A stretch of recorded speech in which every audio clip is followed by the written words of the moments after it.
Hi, everybody. A very warm welcome to you and to Fire and Forte.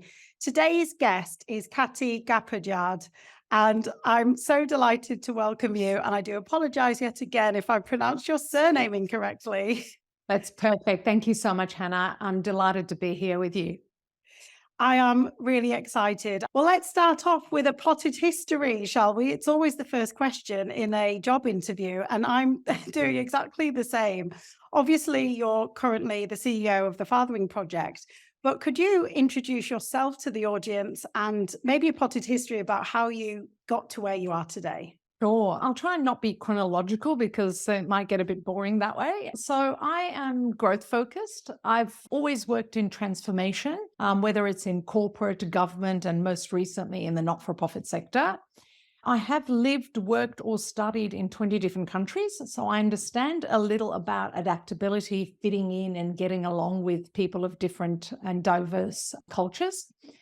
No journey is, of course, without its challenges, but I've tried in my journey that has brought me to where I am now to be daring and courageous and follow opportunities and growth. And they have generally led me to follow a career and a life path which has definitely not been linear and or easy for that matter, and less traveled probably.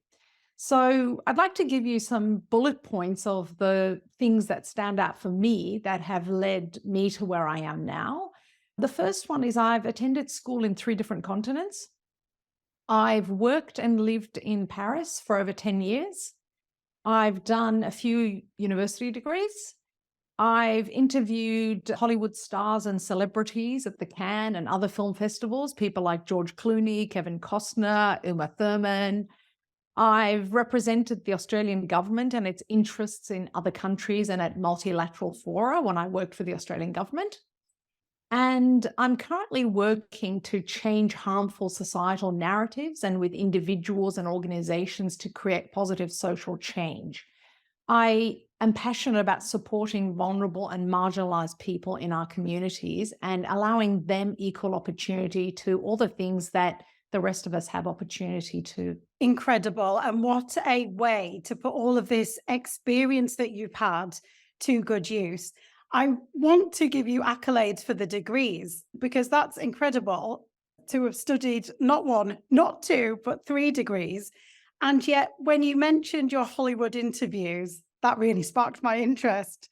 How did you end up in Hollywood interviewing such A-listers? So it wasn't in Hollywood, they were Hollywood stars. It was actually a case of being in the right place at the right time. That, often, you see an opportunity, you're trying to do something and it doesn't happen. And then another time you just happen to be in the right place at the right time and something comes up. I happened to be working with French newspapers and magazines when I was living in France, and they needed somebody who was completely bilingual, who could talk to these Hollywood stars at the Cannes Film Festival, the Deauville Film Festival, and other interviews as well as they came through Paris, and could talk to them completely, as I said, in English and was fluent, but could also write in French. So it was just being in the right place at the right time. And they asked me to do that over and over again. And it was an incredible experience to meet them and talk to them, totally out of my daily norm. So it was really exciting. I mean, we see celebrities, in all sorts of places, and they just like everybody else, really, but they've got that charisma. And, there are favorites and others that, people like. So George Clooney was my favorite. I couldn't imagine why. Was he particularly charming? Particularly charming. Exactly. Yeah, that's what it was. He was particularly charming. Yeah, very communicating individual, very giving, very wanting to get his, words across, and very charming. That's lovely to hear. And I will dream of getting probably his wife, Amal Clooney, on Fire and Forte. That would be a real win for Fire and Forte, I think. That would be amazing. Yeah, you must try that, Hannah. Definitely. Let's see what we can do. Now, you talked about working for the Australian government, and that clearly came with probably a lot of power and certainly the opportunity to have impact. Can you talk about the difference or the experience of working in government versus corporate for those of us that have not had any insight of working on that side? Working for the government has its challenges, obviously, because there is a lot of bureaucracy and, as they say, paper pushing. But if you're working in an area that you're passionate about and you love, then it's great. And it depends on what level you're working at as well. So all of those things make a difference to working for government. I was particularly excited by being able to represent, the Australian government with other governments and the kind of work that I was doing. I was working in education and, I met with the OECD, UNESCO, as well as individual countries to, pursue the interests of Australia within the education sector. So to know that you're impacting the education system and all of the many thousands of children that come through it, was that a key driver? It absolutely was. Yeah. It was one of those things that makes you feel like you're part of something bigger and that you are making a difference. So that was really good. Yeah. It made me feel good and more satisfied. A really beautiful trajectory, including so many varied things. And purpose is something that we talk about a lot on Fire and Forte, with the context being that a finding of mine personally has been that purpose has become stronger and stronger as I've turned 40, and more the actual feeling of let's do something about it, as opposed to just know that there's a feeling or a calling inside. Obviously, with your career, you've had a lot of impact throughout those moments. So, was there a particular point where you decided to turn purpose into action, if you like, in your career? Right at the beginning, actually, I worked at the corporate sector and I was working really hard and, being tired as we all are when you're working a lot. And it felt like the reward of my work was, shareholders having more money or being, more dividends. And it didn't seem satisfying to me at the time. And so I thought I'd like to try something where my work really makes a difference in people's lives, a big difference in their social well-being and their health, education. So that was the crux for me. And I moved into working in the social services and in government, both of those, obviously, social, whether it's policy or practice, when you're working for government or social purpose, you are affecting people's lives. Absolutely. And how was that move? Is it hard to move from a corporate role into potentially a different sector of some sort? Was a good thing that I did it quite young because when you're young, you don't realize what you do. So it was, had I been older, I probably would have thought about it 2 or 3 times before I did it. But when you're young, you think, yeah, I'll just do it. You don't really think about all the consequences. So I did. It was hard actually because you're moving, into earning less money, into different environment. The expectations are different. The results are judged in a very different way. So it was difficult, but as I said, thankfully I did it at a time when I wasn't really aware of all the consequences. Otherwise, I probably would have thought twice about it. It can be really tempting, actually, to move into that field. And I think it's important to be as aware as we can of what the reality is like. So if somebody was looking to make such a move, is there any way that they can get more familiar with certain ways of working? And also, how long did it take you to get into the swing of things? I think the best way to do it potentially is to find a cause that resonates with you and then volunteer for a little while you've still got your other job, volunteer for an organization that you like and see what it feels like to be actually, working in that sector, working for a cause that resonates with you. So that's probably the best way to do it. Brilliant advice. And in turn, just what the world needs: volunteers. Exactly. Yeah. Volunteers are so important to the not-for-profit sector. We couldn't do our work without volunteers. And we are so grateful for everyone who and anyone who gives us their time. Doesn't matter what the time that they can give us is, but whatever time they can give us, we are incredibly grateful for that because we know they could be using that time to do something for themselves or for their family. So we're really grateful that they give it to us, and all the not-for-profit sector are really in need of volunteers. I'm imagining that they feedback that how important it is to them as well. Do you get feedback from volunteers about what they get out of it?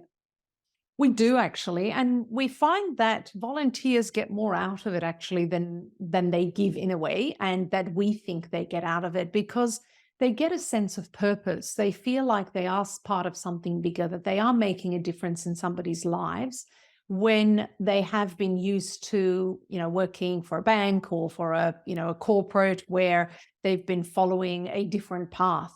So it definitely does make a difference. It also makes a difference to their well-being. I think research shows that volunteerism makes you feel good about yourself and where you're at in your life. So it's a really good way to feel better about your life, to go and volunteer and do something and focus on other people. I'm from personal experience, it's made me feel very connected to the community of which I'm not from here. I haven't lived here for more than 4 years. And the family that I volunteer with treat me like a member of their family. And it's the most amazing thing to meet up with them and get this warm, in fact, they're nicer to me probably than my own family, but to get that warm reaction. So I really agree with what you've heard from your volunteers as well. Yeah, it definitely is a wonderful thing to do. And it's one of those things that if you're feeling lost or not feeling too good about where you're at in life, is a really good thing to do as well, because it allows you to focus on other people. And through that, then you get a better feeling of where you're at and what you want to do. So it's a really good opportunity to do that. We have around 1,400 volunteers, and most of them are dads group leaders. And they're incredible people who get dads together and they, catch up with each other. They create that connection and that support that everyone needs in their communities. And it's incredible the work that they do. So we're really grateful to our dads group leaders for the work they do. And what kind of time investment, if somebody was looking to volunteer with you, what time investment is required? You would probably need half a day a month, Not like that. much. Yeah. Yeah, no, not that much. No, we train volunteers as well. So we actually have them attend things. So, an hour a month to attend something, and then a couple of hours of a month of getting dads together and, creating that connection and that tribe and that support mechanism. So it's not that much. And not many people have a huge amount of time. And of course, we don't want to impose on their time either. So about half a day a month. I actually believe that it's more the imagination goes to, I'm going to have to give a day a week, and that's not feasible. Whereas actually the amount of time isn't that much, but the amount of reward is so much greater. I agree so much with what you've said, because I don't think I've met anyone who doesn't want to volunteer. It's just that they're time strapped. Absolutely. And we understand that completely, but it doesn't have to be that much. Sometimes there are some organizations that require once a week, as you say, but we don't require that. We're grateful for any time that volunteers give us. And as I said, probably half a day a month is sufficient. And we'd love to hear from any of your listeners who'd like to volunteer with us as well. Sounds wonderful. I'll be spreading the news straight after this conversation, actually, with some friends. Now, we've obviously referenced the Fathering Project, of which you are the CEO. Could you expand and explain the work that you do? Thank you. Yes. So we are a non-denominational research and evidence-based organization. We are a harm preventative not-for-profit. We address issues such as suicide, substance abuse, self-harm, domestic violence within families, so within dads and within children. And our point is to improve child development outcomes. So our initiatives target the improvement of fathers and father figures' performance, so how they relate to their children and their families, and to help them meet their children's needs, and of course to help them address any self-harm or issues that might occur within their families and negative consequences of, father absence and things like that. So we work with dads to get them more engaged and more effective in the lives of their children, because children really need their fathers. They need their mothers too, but they need their fathers. Mothers are generally there, But fathers, we find, can be variable. Some are absolutely engaged and doing the best they can, and others are not for different reasons. Some of them, father the way they were fathered, and previous generations have been a bit more distanced. The father used to be, the disciplinarian, or the breadwinner only. So, the mum would be doing everything with the kids, and then say, if the kid did something wrong, they'd say, wait till your father gets home. So that has changed. And fathers these days are trying to be, and they want to be, a lot closer to their children. And of course, children need their fathers as well. So that's where we are at. We're getting them closer to each other for the benefit of both. And it really is a win-win situation. It's a win for the father. It's definitely a win for the children. And it's also a win for the mum, who can, go out and do work or do other things that she may want to do. It's so great that this organization exists. We can take it for granted, I think, that a family unit should operate, whereas it was only a few years ago or a decade or two ago where dad was at work Monday to Friday, mum was putting dinner on the table. I know that was a traditional setup, but it was in the majority of cases. And yet we assume that we're all able to move into these relatively new roles with ease. Yeah, and we don't actually. Dads are still expected. There's quite a lot of pressure. There's a lot of pressure on mums as well, but there's a lot of pressure on dads as well to fit into that mold of breadwinner, disciplinarian, but also try and be close and soft and nurturing with their children, which can be difficult. When you're trying to do both, it can be difficult.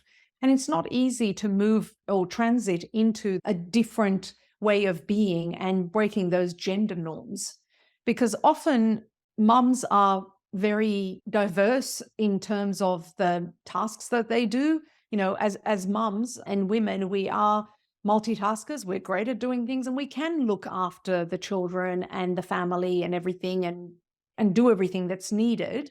But sometimes we have to just step back a little bit and allow the dads the space to be able to get close to the kids and do things with them as well, and cook and do everything else, because the modeling that we do really sets up our children for the lives they're going to have. And the gender norms that you talk about is both in the family, but I'm imagining also in society. Do you hear that from your fathers that are in the organization, or do you observe that with the research that you do? We do, absolutely. The gender norms are still there. Men are still expected to be the breadwinner, and they do generally earn more. As we know, we have a gender pay gap between men and women doing the same job. And men are expected to continue to work and be the breadwinner, and women by default end up looking after the children. And there isn't always childcare available for them, so they do have to do that. Not everybody has close family, so they do end up doing that. And that can create an issue for later on as well, when mums do want to go back into the workforce. And it's difficult because they've had a break. They've had the motherhood penalty.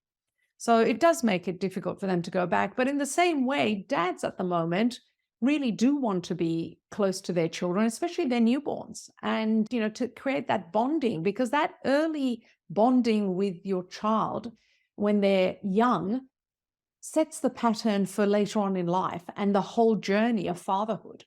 So it's really important to do that at the beginning. And of course, as you would know, most dads at the moment become first-time dads in Australia at around the age of 33. And 33 is also the time when most men would be moving into more managerial positions and don't want to necessarily take time off to spend time with their children. And in many organizations, it's not seen as a positive thing as well, to say, I want to look after my child. We hear of dads saying that's the biggest challenge they have, is marrying up what they think they should be doing with their family and what they think they should be doing at work. That's a really big challenge for dads at the moment. And we need to, as a society, create an environment where that tension is not there. Because we also find that if you take it one step further, as I said, 33 first child, and that's when men often move into managerial positions. And in their 40s, that's when most suicides by men occur as well. So you can see the pattern that people who have not been able to do what they needed to do or are not happy with that, with where they're at in their 40s and see no way out. So as a society, we do need to understand this and try and create mechanisms that support men as well as women, of course, and especially, support our children. I like the point as well earlier that you made around trust, and that fathers are capable of cooking the meals and looking after the children. And perhaps we do need to give that room to allow that, and to allow the, even if you think it's going to be mistakes that'll happen, actually, they're probably not going to happen. I mean, and I talk about this from experience of seeing families where you love your newborn so much. I think there's I know my friends have wanted to spend as much time with the child as possible. So I really like that point around trust. But your point around spending more time as a father with your newborn, are you pleased with the progress of extended paternity that employers are doing? Or do you think there's more that we can do to make that a bit more commonplace? Absolutely. I think we're really pleased with the extended paternity leave, and where government is now looking at a use it or lose it option, which is very good as well. But what we also find, and the Fathering Project actually works in workplaces to help with this, is there is a separation between policy and culture. So many organizations have the policy, but it's not actually practiced because in the culture of the organization, it's not seen as a thing that you should be doing. So men won't take, the paternity leave, even if they have it, because they feel like they will lose out on promotions, or their manager says, well, I know you've got this leave, but I'm sure you're not going to take it all, or you're not going to take any of it. So we work really hard with workplaces, and we've been working the last year or so with quite a few organizations where we bring policy and culture together and closer together so that men do feel like they have the permission and they should be taking time to spend time with their children, especially when they're newborns. And you look at other cultures and societies, I think Sweden, many Scandinavian countries, it's much more the norm. I imagine that we're a long way off from that, but that would be a bit of a utopia, is it? Is that true? It would be fantastic, obviously, and we're, I think, working towards that, but it'll take a bit of time before we get there. But we've come quite a long way. And it also shows it's not just about the children, as I say. Obviously, it's fantastic for the children, it's great for the dads, but it also creates gender equalities for the mums too. So gender equality really in the workplace that we talk about all the time really starts at home. So if you have gender equality at home, you will have it sustainably at the workplace. If you don't have it at home, you won't have it sustainable in the workplace. So if more dads are able to be caring dads, as in look after the children and the family and cook and do the same things that mums do without those gender norms, then more mums are able to get jobs and do the kind of career progression that they would like to do. So gender equality at home and the workplace is really interrelated, and you can't have one without the other. 100%. Policy and culture. And then the more that you can see, especially leaders perhaps taking such paternity or it being highly visible, must then embed that into the culture even further. I think when you see someone senior doing something, it gives you permission. Absolutely. One of the big financial institutions we worked with, I remember going to the launch of the program, and the CEO got up and said, I'm the CEO of this organization. It's a big financial institution. And he said, I do this so that I can spend time and do good things with my family. That's my real role. I'm first a dad and then a CEO. And that's the kind of modeling that would be fantastic if we can have in, all organizations. Brilliant. That is what you want to see everywhere. I actually noticed on LinkedIn, or have started to notice, more people include it in their bio. Absolutely. Yeah. And quite a few high profile men who have left their jobs in order to spend time with their families. We've highlighted that very much. Every time that happens, we highlight it on our social media, just so that people can see, yeah, there's people doing it.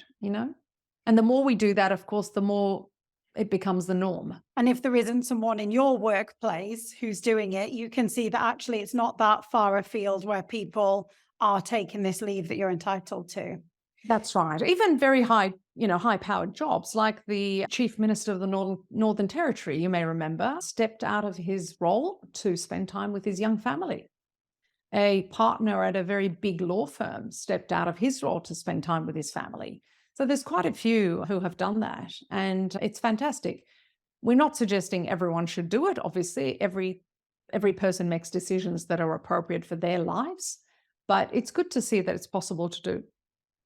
And also, when you talked about the horrendous stats really around suicide and the pressure that comes as men get later into their career and journey of parenthood, there's a lot of these activities that you can do to balance life and balance the different roles. And I think it's really great to hear of the different options that you can take as a family or as an individual to actually switch it up a little bit, spend some time with the family because that just feels right. Or maybe the children might particularly need it at a certain period in life. It's great to know that there's other options out there. Yeah, absolutely. And that, you have to find what works for you and your family and make that work. Excellent, Katy. This is such an interesting conversation. As a community of women in our 40s, what can we do at home or in work or in society to really support this cause and support the dads or father figures that we know? As I was mentioning to you, we need to be aware that our children need their fathers, regardless of whether we have a good relationship with them or not. They need their fathers or father figures or mother figures, depending on some people are not able to live with their mother, some people are not able to live with their father, some children. And so they need their mothers and fathers. But from our perspective, we're talking about fathers here. And as mums, we are great multitaskers, but we do have to create space for dads to be close to their children and do things that they need to do with their children as well. And that idea that we often have in our society and in our communities of the doofus dad who gets it wrong and doesn't really, do a good job, is looking after the kids and is seen as more as a babysitter than a parent. That's no longer the case. We need to understand that gender equality, as I said, starts at home with both parents being carers and both parents having careers. And in this day and age, depending on where you live, of course, you often do need to have two careers to be able to afford to live. So it's really important to then also share what's happening at home, because it becomes very burdensome for one partner to be working, but also doing all the home life and organizing all the children's care or looking after the children, while the other one just does the work. So it's really important to create that equality and find that equilibrium that works for each family. Again, it's not a recipe. So every family has to see what works for them and find that where that point of equilibrium or the sweet spot is for them and work towards that. Excellent. And if we're not part of a family, is there any other actions that we can take that also support that? Well, if you are, a man, you can, without realizing, you are probably a father figure to someone. It could be your neighbor, it could be your neighbor's kids, it could be, you could be a coach and you don't necessarily have children of your own, but you're a coach, which means you're a father figure and a coach to a whole lot of young children, to realize that you are role modeling for them. So everything you're doing, they are looking and they're watching and they imitate. So to be conscious of that and behave in the way that you would like to behave if you were considered a role model. I think we don't realize that we are, by default, father figures and mother figures to a whole lot of people out there and a whole lot of children. And we need to be conscious of that and let that guide the way we behave. As soon as you said that, my uncle popped into my head. My brother always looked up to him. I think that's very true. Role models exist in all areas of your life, and the people that you might remember now as an adult might not even know that you were watching them or that they had that impact on you when you were a child. Exactly. And it's by default, you probably are. As I said, it could be even somebody you don't know very well, but it could be your neighbor's child who you don't have a particularly close relationship, but who sees you mowing the lawn and, playing with the kids and talking to the dog and taking the dog for a walk or not doing those things. And both of those have an impact on them. Yes, I completely agree. And I'm also thinking that we've all got a role in society to support the fathers or father figures in our lives in the way in which we speak about them.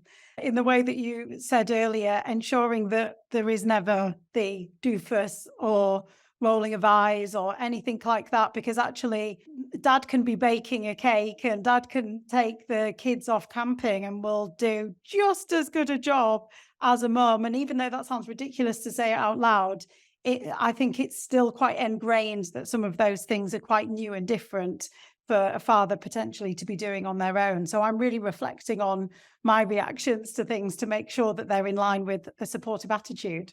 Yes, absolutely. That supportive attitude is really important at every level. So we often equate parenthood with motherhood without even realizing we're doing it.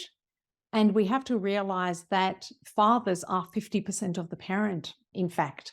And even if you are in a same sex relationship, to women or to men, then you have to try and find a trusted other individual outside of your relationship who can be that role model for your children, because children need that. Brilliant advice to look at the community. It takes a village. That saying has never been more prevalent than when it comes to raising children.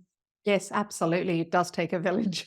And we all have to find our village. Well, I mean, talking of villages and supporting people, I'm always curious about the day-to-day of a CEO. So I'm wondering if you could maybe talk about your village and how you manage an average week as a CEO. Who's involved and how do you best operate? Well, I have to say, firstly, I have an incredibly supportive husband who does a lot of the legwork with our children. We have 2 teenagers and a dog, and he does a lot of the legwork with the children. And in fact, he probably does more than I do at the moment with the kids and the dog and the house. So he, cooks, shops, picks them up, drops them places, helps with homework, everything that, either of us would do. He probably does a little bit more than I do at the moment. So an incredibly supportive husband, but also an incredibly talented team who I work with, who are all really passionate by the cause and in everyone understanding the critical importance of fathers. And they work really hard at every level to try and get that message across and support dads. So that team at work is incredible, and they're really talented and passionate individuals. So I rely on them very much. They're incredibly supportive and fantastic to work with. Sounds as well that you've got a good culture. So is culture something that you're focused on, or was that already quite strong when you joined the organization? Culture is important all the time. Even if, it still has a good culture, you still have to maintain that culture. Absolutely. And when you're managing we have a very diverse team in terms of geography. So they are in all areas of the country of Australia. And so to be present and be with them, and for them to know that they're supported and the work they're doing is important, and to move it forward all the time is particularly challenging, but you have to work at that. And that's part of what you end up doing. In fact, my weeks are normally very busy and scheduled, often with internal and external meetings, but a lot of my time is spent on people, relationships, and problem solving. So those 3 things are probably pick up about 70 or 80% of my time every week. People, problem solving, and relationships. And that is internal in the organization, is it? And external, because as a not-for-profit, you have to understand who your audiences are and what their needs are. And then you have to correlate that with how best you can meet their needs in the most efficient and effective way with programs and with our services. So we have to understand that all the time. And that evolves over time as we move into new areas or as people's needs change. So you have to continually be on top of it and work on that internally and externally. So, skills and experience that you needed to be a CEO, these communication skills and looking ahead constantly sound to be crucial ones. Would you agree? And are there other skills that you'd maybe suggest that someone looking to go into a position like yours should develop? Definitely being able to look ahead and being able to maintain the legacy of your organization, but be continually relevant. So evolve your organization in a way that is continually relevant to the needs of the people you're serving is really, really important.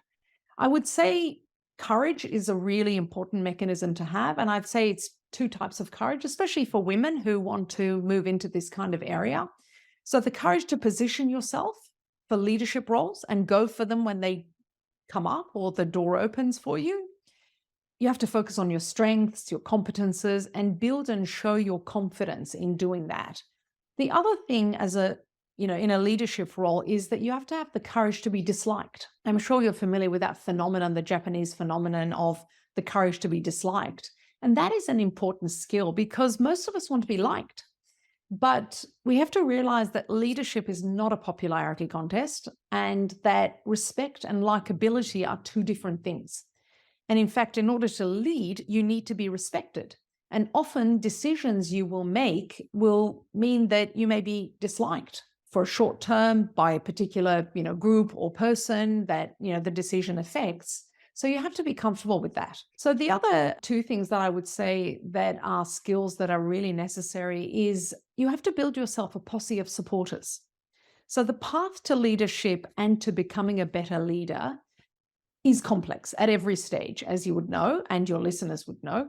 And it requires, of course, intelligence, persistence, and dedication, but critically, it requires allies and supporters because no one gets there alone. So build yourself a posse of supporters who you can lean on when you need to bounce ideas off, to support you, to stand up for you, to help you in any way that you need. The second thing I would say is that don't take things personally and don't accept inadequacies in yourself. So there's a lot of people out there who may point out your inadequacies, and that's why women often experience that imposter syndrome. But if you know yourself and fill any gaps that you have, and then do your best and be confident in whatever you bring to the table, the value you bring to the table, get on with the job and deliver results. Those are the kind of skills I would say are really needed. Káti, that's absolute gold dust. Thank Thank you so much for sharing those. All of those really do resonate. And I hope that the listeners have got a lot from that because I'm sure that we've all been in positions where you want to make a difficult decision or maybe a hard decision, but really don't want the team to not be talking to you the next day or the fallout from your external customer. So they're so helpful. And I think your supporters help you probably emotionally and also just literally a power in numbers to say, we're going to have to make this difficult decision as an example, but it'll be better in the long run. Yeah, absolutely. You need the supporters. And we need, as we've said before, we need a village to help raise our children. We also need a village around us to support us. That connectivity is really, really important. And the older we get, the more important it is. Brilliant. Thank you for inspiring us and also giving some really practical areas for us to focus on. We are so lucky in Australia to have the Fathering Project. I'm so lucky to have you leading it and such a dedicated team. So thank you for spending your time with us. It's been so interesting. And we wish you all the very best, Káti. And we'll be looking forward to following what you and the team do next. Thank you so much, Hannah. It's been an absolute pleasure. Thank you. Take care. Thank you.